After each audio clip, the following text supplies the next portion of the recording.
Jacinta Wangeshi, and if this is your first time here, please remember to subscribe. If you're a returning subscriber, remember to like, share this video, especially with people who have not heard about me and need to hear this message. Maybe they're going through some sort of loss, whether it's their job or whatever sort of loss.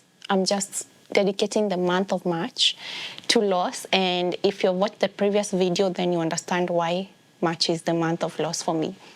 And if you haven't, please go back to the previous video where I started this series of loss and grief. And let me just get right into it. So how do you cope the healthy way with loss? You know that there are very many ways in which people cope with it. Some unhealthy, some healthy. Some of the unhealthy way can be getting into abusive ways, like maybe drinking yourself silly, maybe just endangering your life one or the other. But today I just want to talk about the healthy way of coping with loss. And if you're seated there and you're watching this and thinking, I just walked out of a relationship, I'll be basing this heavily on the relationship aspect because this is what we talk about here especially, and intimate relationships when I talk about relationships, to even the message being spread across to even the loss of a loved one. So if you're the one who's going through this, I think you need to hear more about this because it's really sad. I know the pain. I've lost a loved one, and I've also lost a relationship that meant a lot to me. So I would really want you to understand where I'm coming from as well. So one of the healthiest way is a support system. That being number one, I might give like 4-5 points. And these are points that are really dear to me because they are things that I personally have used to just get from that to actually, I say it's coming from surviving to just thriving, because we know you can be a walking corpse. We even said that in the previous video. You can be a walking corpse whereby we see you, you're moving, you're going to work every single day, but inside you, you're dead. So that is just surviving or just living. But how do you thrive after the loss or whatever it is, whether it's a relationship, a job, or a loved one? So these are points that I personally use. Number one being a support system. A support system in which way? Support system being trusted friends and family members. These people are going to come in handy to check up on you. People that you can share with, tell them all about you, because there are different states, the different stages of grief, and you need to grieve. Actually, that is, let me just first of all finish with point number one, having a support system. It's going to be very important to you. Why? You cannot do it all, especially when you're a mother. Like in my case, you might need to maybe go away or sometimes to just rediscover yourself. You might need maybe your mom or your close family friends or family to just take over everything. If it's work, learn to let go, delegate all these issues that are in your life. Let somebody else take a step back, a break, and let somebody else take charge while you just go into my second point, which is going to be grieve. Grieve for the loss or whatever it is that you have lost. Is it a relationship? Is it a job? Is it a loved one? Take time to grieve. This reminds me of this particular time where some years back when I started doing this work, and I remember when I had just walked out of the relationship and I delved into so many things. I was in school, I was studying this new career, I had the young baby, I was trying to rediscover myself, I was all over, everywhere. And remember my therapist asking me, Jacinta, do you think that you're even taking the time to actually think about what exactly you're going through or just to feel? And I was like, yeah, I feel very okay, I feel great. But the truth is, I was putting everything, maybe like you might find yourself working even more, and that is something that we do as humans, and it's another coping mechanism. You might throw yourself into work, but that only prolongs the healing period for you. You need to come into acceptance of the reality that this is what is happening, this is what has happened, so deal with it. Go through the emotions, feel them, feel the pain, cry your heart out. It's okay. It doesn't mean that you're anyway weak. It doesn't mean that you regret your decision. It just means that you're mourning this lost thing that you lost. And in this case, I'm talking about a relationship. So grieve, grieve, grieve, grieve. That is going to be my second way that you can cope with this. Just grieve.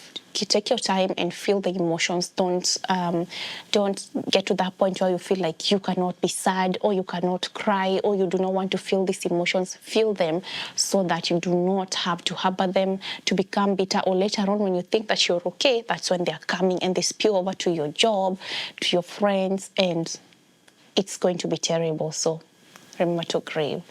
The third one is a therapist. And this I would advise anyone going through, and especially my African sisters or brothers, because I know this is something that we tend to shy away from, talking to someone. It's okay. Let me just say that. It's okay to talk to someone. They are specialists. They help you to process through this, whatever you're feeling, whatever you, like I've said, loss has stages. There is the negotiation, there's the acceptance, there is the mourning, all those things when you're going through them. Remember, it might be hard to talk to your loved ones about it because maybe you're trying to put this strong face because you feel like if I break down, everybody else breaks down. So you try and put this front that you're very strong, but a therapist is a safe space where you can be able to talk, to give your deepest, darkest thoughts where you feel like, and then you can go back to your life and feeling very fresh. Like I said, I did that. I went through that. And let me tell you, I used to look forward to my therapy sessions because I used to feel lighter after my session. And in terms of a therapy, I would also say, also get into coaching. Coaching, maybe somebody who has gone through it. I know, like, I have a friend who is a coach. I don't know whether she's a grief coach or what sort of a coach she is, but it happened after she lost her baby. So she started helping other people going through the pain and to process through it. So it's also okay to have somebody else who has gone through the very same thing. Yeah, it's going to be really important. That is the third point. The fourth point is self-care.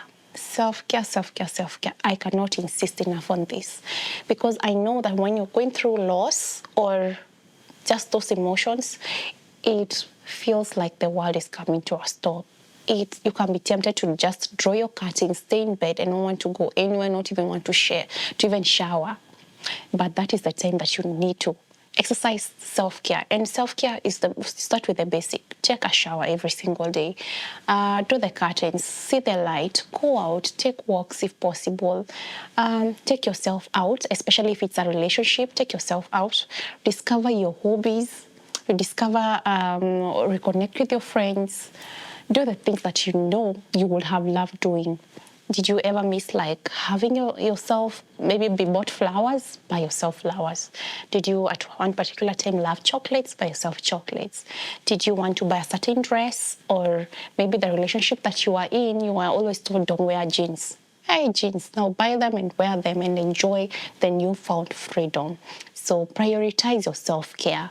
And this is going to be, let's say, the upper part of this whole process. It's going to be you rediscovering yourself and falling in love with yourself again. And even if it's the loss of a loved one, you get to learn how to be independent without the other person.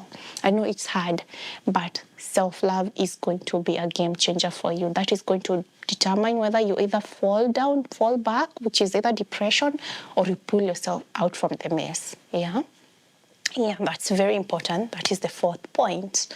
The fifth point, which is going to be the last point of how I was able to cope with loss, is to finally accept. And I know this is the biggest step, or the step that most of us take the hardest to get to. And I'll be talking, this is a whole entire topic that maybe I just need to sit down and talk about. How do you get to that point where you accept and you move on?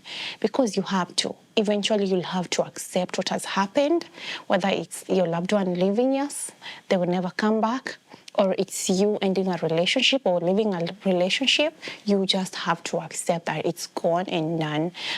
Despite all the good memories that you might have, despite all the dreams that you might have, despite every other thing that is out there, you just have to get that point where you realize it's gone and accept that this is me.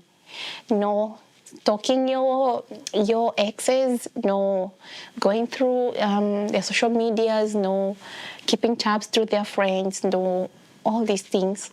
Eventually, you will need to cut all of them back and decide, you know what? I can do my life. I can live, and I'm deciding to do that right now.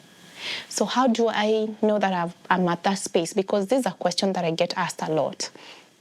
And I think that is the topic that I need to talk about next, because I have had so many women in my class ask me, Jacinta, I've been separated for 2-3 years, but I'm not ready to date yet. How do I even get to that point where I'm ready to date? So this is something that I would really like to talk about as a topic. Like, how do you know when it's time to move on? Or how do you even know whether you have accepted this and you have moved on? That's going to be a huge, huge part of your coping with the loss. So let me say that is a topic that I'm going to talk about in the next session, because it's a whole entire topic. So if you've liked this topic and you would like to hear more about it, especially about how you get to that acceptance point to finally moving on, or how do you even know that it's time for you to move on, then you need to watch the next episode. So until then, bye-bye.